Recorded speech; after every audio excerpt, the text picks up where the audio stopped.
গরমের জন্য আমরা তো অনেকে ছাতা ব্যবহার করেছি, ছাতা নিয়ে আমরা তো সবাই ছোট ছোট কঙ্কর মারতেছি শয়তানকে, 60টা করে কঙ্কর মারতে হয়, উনি ছাতা নিয়ে ডাইরেক্ট মেরে দিয়েছে শয়তানকে। হুজুর যেই জ্বালান জ্বালাইছে, এত ছোট পাথর দিয়ে চলতো না, এর লেগে বড় একটা মেরা দিলাম, যা করে আল্লাহ। لبيك اللهم لبيك لبيك لا شريك لك لبيك। প্যারে হাজরিন, আল্লাহ যেন আমাদেরকে হাজী সাহেবদের কাতারে শামিল হওয়ার তৌফিক দান করেন, আমরা সবাই বলি আমিন। হাজী সাহেবদের দাম কম না বেশি? আরো জোরে বলেন, কম না বেশি? হাজী সাহেবদের দাম আল্লাহর কাছে এত বেশি। এক হাদিসে এসেছে, কোন হাজী যখন লাব্বাইক বলে বলে কাবা শরীফের দিকে রওনা হয়, আল্লাহর মেহমান হয়ে যখন রওনা হয়, সে যখন লাব্বাইক আল্লাহুম্মা লাব্বাইক লাব্বাইক লা শারীকা লাকা লাব্বাইক এভাবে বলতে থাকে, যখন এভাবে বলতে থাকে তো ইউলাব্বি মা ফিল ইয়ামিনি ওয়াশ শিমালি ফিল আরদ, হাদিস শরীফে এসেছে তার ডানে বামে পৃথিবীতে যত গাছপালা, পাহাড় পর্বত, পশু পাখি যা আছে, এমনকি পানির নিচেও যত যত পশু আছে, যত মাছ আছে, এই সব কিছু তার সাথে তালবিয়া পড়তে থাকে, লাব্বাইক পড়তে থাকে। সুবহানাল্লাহ। একজন হাজির এত দাম আল্লাহর কাছে। এমনকি আল্লাহর হাবিব বলেন, একজন হাজী সাহেবের মর্যাদা আল্লাহর কাছে এত বেশি, কাবা শরীফের কাছে যাওয়ার পর কাবা শরীফ সে এখনো চোখে দেখেনি, কাবা শরীফ হেরেম শরীফের কাছে সে পৌঁছে গিয়েছে। হেরেম শরীফের কাছে পৌঁছার পরে কাবা শরীফ এখনো নজরে আসেনি। নজরে আসার আগে সে যদি চিন্তা করে, আল্লাহ কাবা শরীফ নজরে আসার সঙ্গে সঙ্গে আমি যা দোয়া করব সেই দোয়া তুমি কবুল করে নিও, এভাবে যদি সে দোয়া করতে থাকে, এরপরে কাবা শরীফ তার নজরে আসার পরে আল্লাহর হাবিব বলেন সে যা দোয়া করবে আল্লাহ পাক সেই দোয়াই সঙ্গে সঙ্গে কবুল করে নেবে। সুবহানাল্লাহ। যা দোয়া করবে। হযরত ইমাম আবু হানিফা রাহমাতুল্লাহি আলাইহি, ইমামে আযম আবু হানিফা রাহমাতুল্লাহি আলাইহি এক টানা 41 বার তিনি জীবনে হজ করেছেন। কয়বার? 41 বার। তিনি সৌদি আরবের মানুষ ছিলেন না, ইরাকের মানুষ ছিলেন। 41 বার হজ করেছেন। 40 বার হজ করার পর ওনার ছাত্ররা 41 বার যখন হজে রওনা হয়েছেন, ওনার ছাত্ররা ধরেছেন, ওনার হাজার হাজার ছাত্ররা ধরেছেন, হুজুর আর কত হজ করবেন, আর কত হজ করবেন? 40 বার তো হজ করেছেন, মানুষ একবার করার সুযোগ পায় না, একবার করার মতো টাকা পয়সা পায় না। আবু হানিফা রাহমাতুল্লাহি আলাইহি বললেন যে বাবারা, আমি 40 বার হজ করেছি, 40 বার হজ করার পরে আমি দেখেছি যে কাবা শরীফের প্রতি আগে যে পিপাসা ছিল যাওয়ার, এই পিপাসা আগের চেয়ে শুধু বৃদ্ধি পাচ্ছে, এটা কোনোদিন কমে না। সুবহানাল্লাহ। পিপাসা শুধু বাড়ছে দিন দিন। আর এই কারণে বারবার হজে যায়, কারণ হাদিস শরীফে আমি পড়েছি যে রাসূল করিম সাল্লাল্লাহু আলাইহি ওয়াসাল্লাম বলেছেন যে কেউ যদি হজে এসে আমার রওজার পাশে এসে দাঁড়িয়ে, আমার কবরের পাশে, আমার রওজার পাশে এসে দাঁড়িয়ে আমাকে যদি কেউ সালাম দেয়, তাহলে আমি ডাইরেক্ট তার সালামের জবাব দিয়ে দেই। সুবহানাল্লাহ। আমি ডাইরেক্ট তার সালামের জবাব দেই, বিগাইরি হিজাব, বিগাইরি হাল। আমি কারো মাধ্যমে তার জবাব দেই না। সে আমার সামনে দাঁড়িয়ে যখন সালাম দেয়, আমি তার চেহারার দিকে তাকিয়ে আমি তাকে সালামের জবাব দিয়ে দেই। সুবহানাল্লাহ।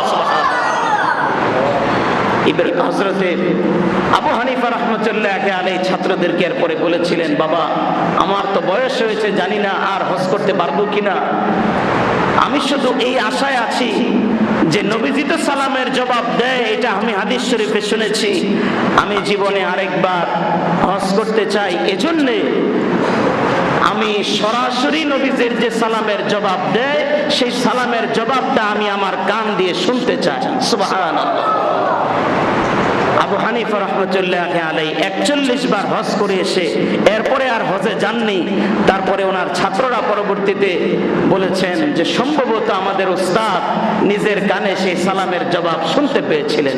সুবহানাল্লাহ, সুবহানাল্লাহ।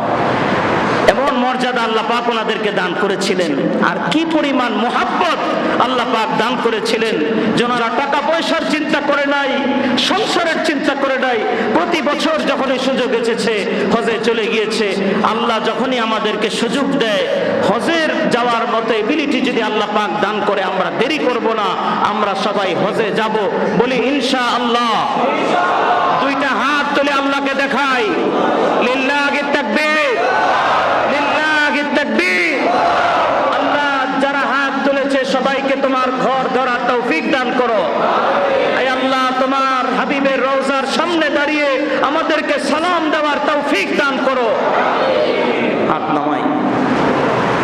আমরা যদি ইচ্ছা করি, যদি আমাদের এবিলিটি কমও থাকে, টাকা পয়সা কমও থাকে, আল্লাহ যদি চান তাহলে আমাদের হজ করা সম্ভব কিনা?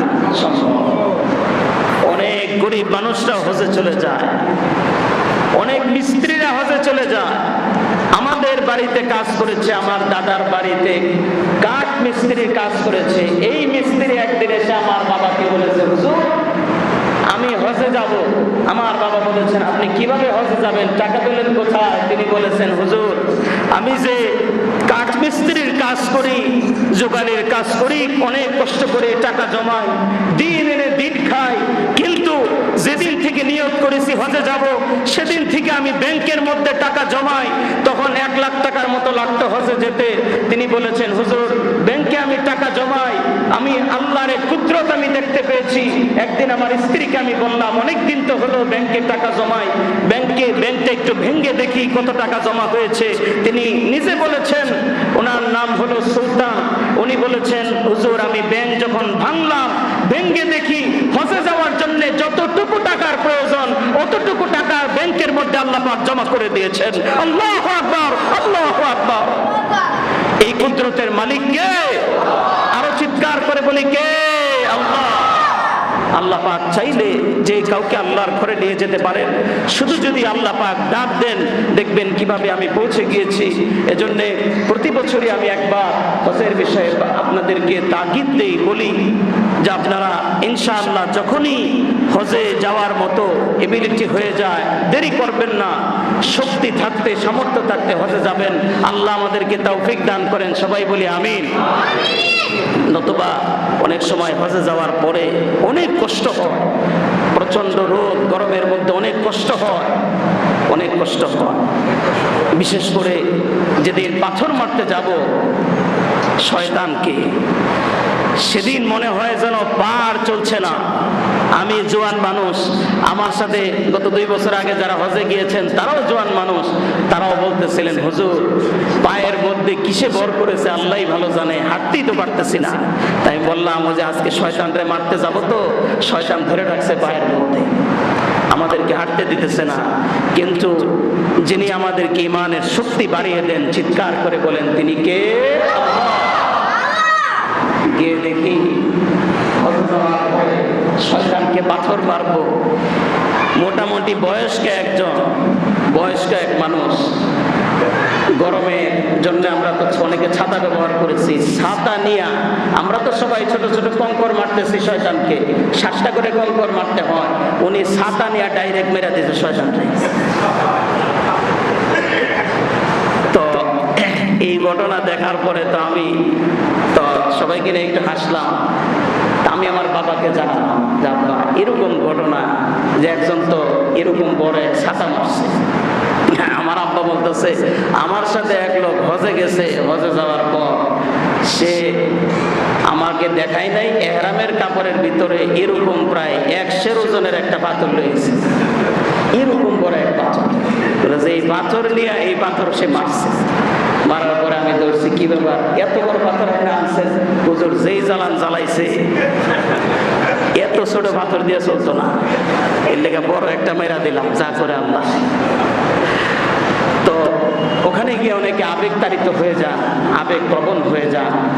তবে আমার এই হজের, আমি তো আলহামদুলিল্লাহ আল্লাহ পাক 2 বার হজ করার তৌফিক দিয়েছেন এই বয়সে।